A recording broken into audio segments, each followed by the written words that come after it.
Revenge of the Black Cloak Society, a King's Quest-based fic. Chapter 10, Tower's Task. Princess Yvette sat in the quartz tower, and she was worried. She wasn't sure how long she had been in the tower, but she knew each time the sun rose, it could mean her death. She started wondering why no one had ever destroyed the tower after Aunt Valenice's rescue. She then remembered that the only people who knew the truth of the tower were the ones who had planned to use it. She got up and walked over to the balcony, peering over the edge. She was certain the fall from that height would kill her. However, she was sure that something would have prevented her from doing that. Like before, the wind was really howling, like it could lift a whole person. The sound worried her more, as she noticed the stars moving across the sky faster than they normally did. It scared her to think that her time was running out, and she felt no one could save her in time, especially as the wind grew louder.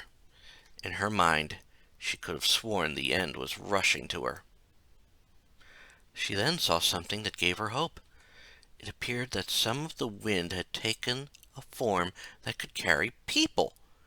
As the form neared, she realized that it was true. Coming toward her on a beast of wind was her cousin, Princess Rosella, and her cousin's fiancé, Edgar. She quickly backed up as they entered the tower.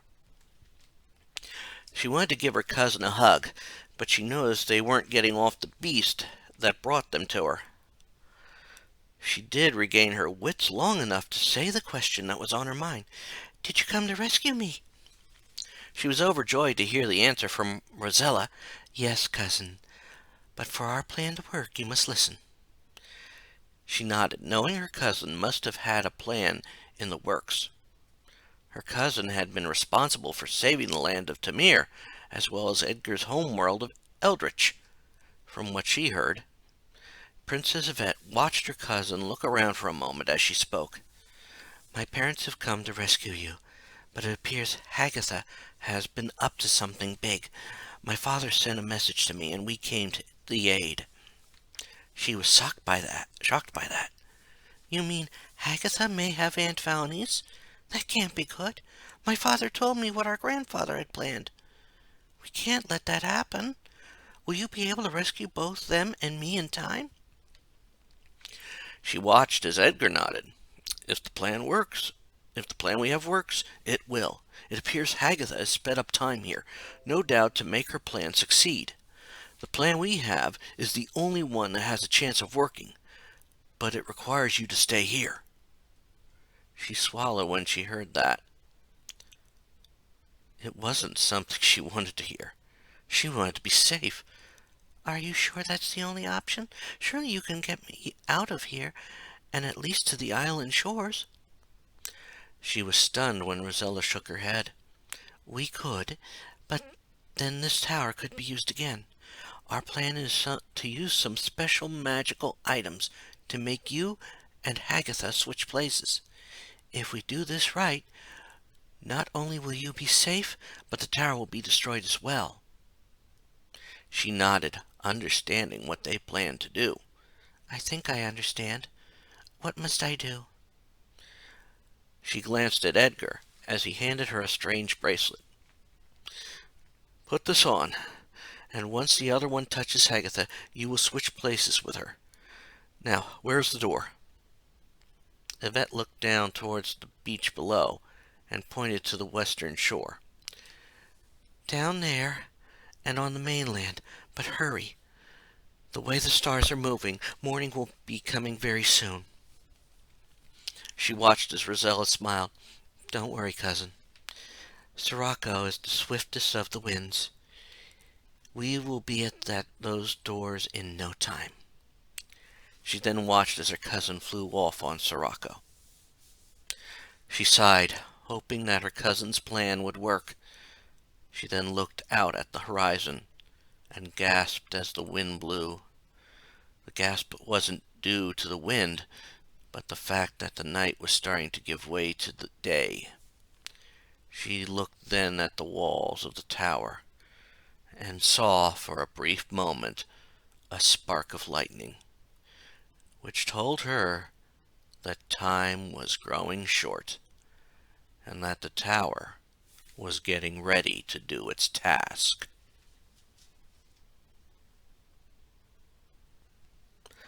Valenice was distressed about the situation she and her husband were in. They had been captured by Hagatha and her minions, failed to rescue her niece, and soon would be turned into undead creatures. Right now, their only hope was that Rosella had gotten word and was up to something. The only drawback was that time was racing by, which, like everything else happening right now, was caused by their captor, Hagatha. However, she was thankful that the ogress had felt the need to gloat. She wondered if all the members of the Black Cloak Society were that egotistical. When foes were egotistical, they always told their plans and unknowingly revealed the flaws in the plans. She was hoping that was the case as Hagatha walked around her, smiling wickedly. Soon the ogress stopped and waved her hand at the far wall. Almost instantly she could see her brother's castle, and the ogress spoke. "I'm sure you'll love to see this. The darkness is about to consume Kalima, something my sister and I had almost done ages ago.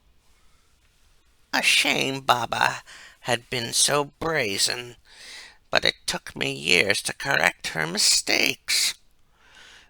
It then took years to slowly corrupt your family, until your father promised you to me.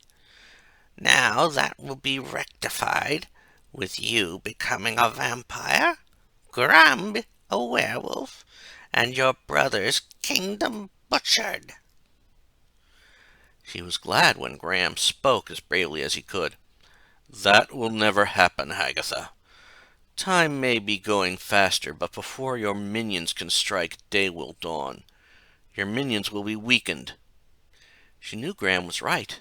It would take a lot of magic to keep the sun from rising. She was stunned when Hagatha gleefully cackled. "So you would think. But once the quartz tower drains your niece, the magic in her will be transferred to me, and Kalima will always be dark. In fact, it will just start with Kalima. Shadrach has big plans for your kingdom. I wonder what disaster he'll put on them first." She was thankful when her husband spoke up. "You've forgotten that there is an army at the castle. They will be ready for an attack, no matter what happens to us." It was comforting that her husband could still feel confident in a situation like the one they were in. Her happiness ended when Hagatha just cackled. "Their army will only add to mine. Watch as the other werewolves wait around the castle." It was then she noticed the forms of the other werewolves. There were more than she had even thought there would be. Her brother, his family, and all his subjects would be killed, and all because they had failed to rescue Princess Yvette. At that moment, the winds started to pick up again, and she noticed that the night was starting to give way to day. In moments, her niece would be dead, and her homeland and Daventry would fall into darkness. However, before she could believe it, the magic door burst open, and she could tell this surprised Hagatha as much as it surprised everyone else there.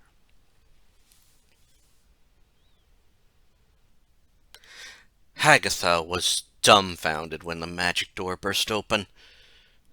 Only something magically powerful could destroy the three magic doors. She was certain nothing could have done that, especially with her plan moments away from completion. If her plan failed, she was sure Shadrach would drop her out of the Black Cloak Society, just as he had done with her sister Baba Yaga. She got over her shock when she saw two people come through the door, mounted on a steed of wind, which had to be the force that destroyed the door. It didn't take her long to recognize the daughter of Graham and Valenice, Rosella, and her husband-to-be, Edgar. However, she was glad to see the extra spell she put on Princess Yvette had kept her in the tower. She went to command her minions to attack the new arrivals, but was surprised when Rosella pointed a wand at both minions, and they were turned into frogs. She was not too upset about her minions being turned into frogs, since it would only be a few more minutes until her plan would be successful. There would be no way to get Princess Yvette out of the quartz tower. She cackled again, certain that her plan would succeed. She quickly cast a few fireballs, forcing her captors and the new intruders back. "It doesn't matter what you do now. Soon it will be too late to stop me. In a few moments, Princess Yvette will be dead, and I will be in total control of Kalima." To prove her point, Hagatha then shot a fireball that destroyed the wand in Rosella's hand. "Even that weapon is no match for me." It was during that moment she noticed something flying through the air. It was small, and wasn't likely to hurt her. In all her years, she had cast many spells to prolong her life, as well as protect her from harmful magic. It would take a very powerful spell to kill her now. She put the object out of her mind, knowing it would not kill her. However, she was distracted from it when Edgar said, "That wand wasn't meant to kill you.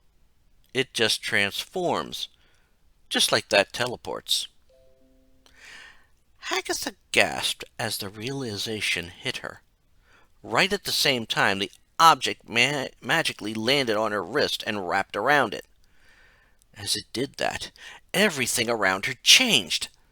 The dark lair from the vampire's home instantly changed to windowed room, a crystalline room. She also noticed how it was decked out for a princess. It was then she looked out a window to see a balcony and a sky that was just starting to brighten. All at once, she realized what was about to happen. She tried to move quickly, reaching for the door, only to hear the growl of the creature guarding the door. She started to panic, hoping she could get out, and begged Shadrach to forgive her.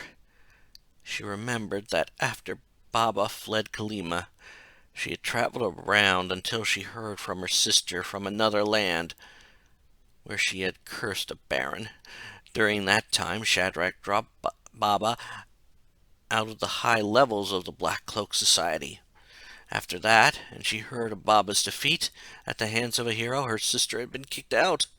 As sparks started to appear, and the sky got brighter, Hagatha knew what was coming, and hoped she could avoid it, even if it meant losing her standing in the Black Cloak Society. She then tried to rush the balcony, all the time trying to cast the spell to remove the safeguards. She quickly realized it was too late, as the first bolt of energy hit her, and more started to follow. She also realized that Princess Yvette had been rescued, and the quartz tower would destroy itself as it killed her. It was the very last thought she had, as her body was consumed by the energy of the quartz tower. Rosella breathed a sigh of relief when she watched Hagatha disappear, being replaced with the appearing form of Princess Yvette. It was all she needed to see to know that the plan had succeeded. However, she waited as her cousin looked around the dank room and realized she had been rescued. "Thank goodness. It worked. I was close to being part of that evil tower's task."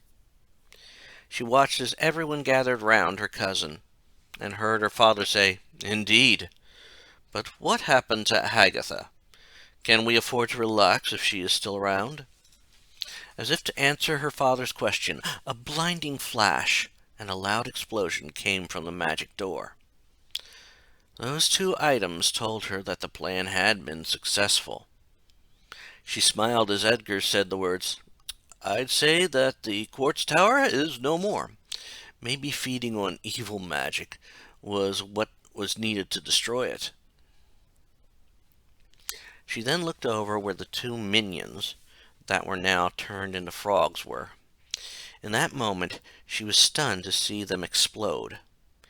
She wondered if that had been linked to the destruction of the wand when the whole castle they were in started to rumble. As the rumbling started to get louder, she heard her father shout, "I think when the tower did its task, it also ended anything Hagatha's magic was still influencing. We need to get out of here, quick." She nodded and wondered if Sirocco would be able to carry them all in time, until she remembered the magic door was still open. She looked towards it and said, "The door is still open. Let's go back through." She then rushed through, followed by her parents, cousin, and Edgar. Soon the gloomy keep was gone, and they were on the shore that faced the quartz tower. From the point they were at, she could tell the tower was gone. After a moment, the door closed behind them, and she breathed a sigh of relief. The swiftness of what had happened made her think that things might be better in Kalima. She looked over at Sirocco and then at Edgar. "Do you think we might all be able to ride back to my uncle's castle? I'm sure we all need to see what had happened." She also noticed that everyone was agreeing with her, and was thankful when Edgar also nodded. Once they were on Sirocco, they were airborne and crossing Kalima. As they crossed, she heard her mother gasp, and the tone of the gasp told her what her eyes now saw. The building they were in was gone. The poison lake was clean and clear. Hagatha's evil influence was gone. She was also glad that as they neared the castle, everyone had come out to greet them, including her brother's friend, the Jinn Shamir. As they reached the ground, she saw that others were there as well, and while she didn't know them, she could tell her parents were familiar with them. However, the first to approach them was her uncle, King Drake. He looked very happy to see his daughter again. "You all did it. Scarlet had teleported in once her captors disappeared and told us you had succeeded." She smiled when her mother spoke. "It is good to hear she is all right. We were lucky that Rosella had gotten Graham's message and had come up with a plan. If she hadn't, this would have been disastrous." She felt everyone's attention turn to her. She honestly didn't want to tell them about her plan and how risky it had been, so she decided to politely curtsy and respond, "It has always been tradition to come to the aid of those who need it in our family. I'm just glad that Hagatha is gone now." She then heard the wizard that stood next to her uncle speak. "Indeed, Hagatha's dark magic has been growing over the years. It had a major setback years ago, and now the land is free of it. You've all done a far greater thing than anyone could have. Right after you had succeeded, the Jinn made a full recovery." She watched as the Jinn twirled around happily. "Now we can head home whenever you're ready, your majesties. I'm sure that Princess would need some time to recover."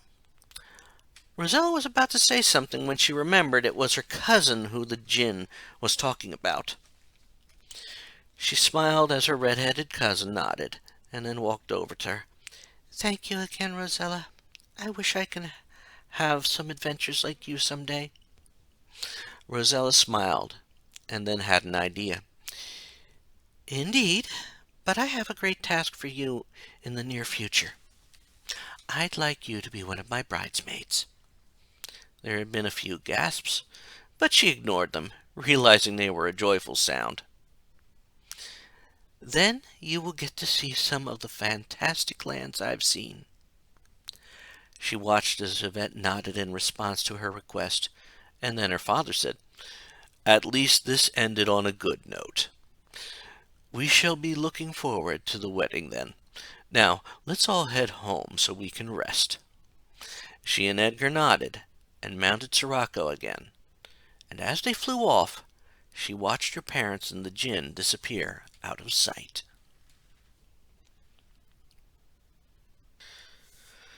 Back at Daventry Castle, Shadrach watched the events through a magic crystal. Hagatha's failure pleased him, since it was part of his master plan. The process had given him the second power in the special crystal, and set things up for the next phase of his plan. It even gave him a wicked idea to work into phase 4. As he got up from the table in the quarters he occupied as Kale Silver, he was not surprised to see Manannan jump up onto the table. The former wizard had been privy to his whole plan, and had been watching the scene with him for a bit. As Shadrach went over to some papers, the cat spoke. So your plan continues to work, but were all those events foreseen? Did you expect Rosella to come to the rescue, or even offer Princess Yvette a place in her wedding?" Shadrach pulled out some papers and nodded. "Not everything was foreseen. However, it allowed me to find out the resourcefulness of Prince Edgar and Princess Rosella. It also allows me the great pleasure of delivering the news of Hagatha's passing to her failure of a sister." She had almost redeemed herself from fleeing Kalima.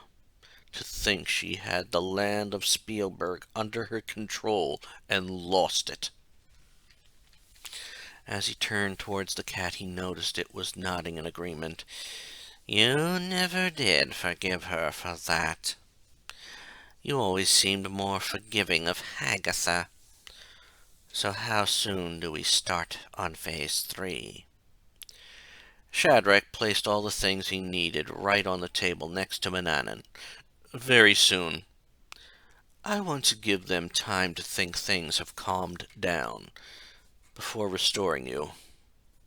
After that, we shall begin phase 3. Now, I must continue my charade. Keep quiet until I return, and stay out of sight as well." With his last words, he left the quarters and headed down to the throne room. He wanted it to appear that he would be surprised by their arrival, instead of expecting them to appear. He made his way, deciding what question to ask King Alexander, so he would appear to be there as coincidence to the king's arrival home. As he entered, he noticed that King Alexander was already talking with the wizard, Crispin. He knew the wizard was of advanced age, but he was certain the old wizard wasn't as old as him. As he moved closer, all he heard from Alexander was, "That is wonderful news. Hopefully my father will return soon so we can tell him." At that moment he saw Alexander turn and notice he was there. "Ah, Cale, I've just heard some news, and you might like it."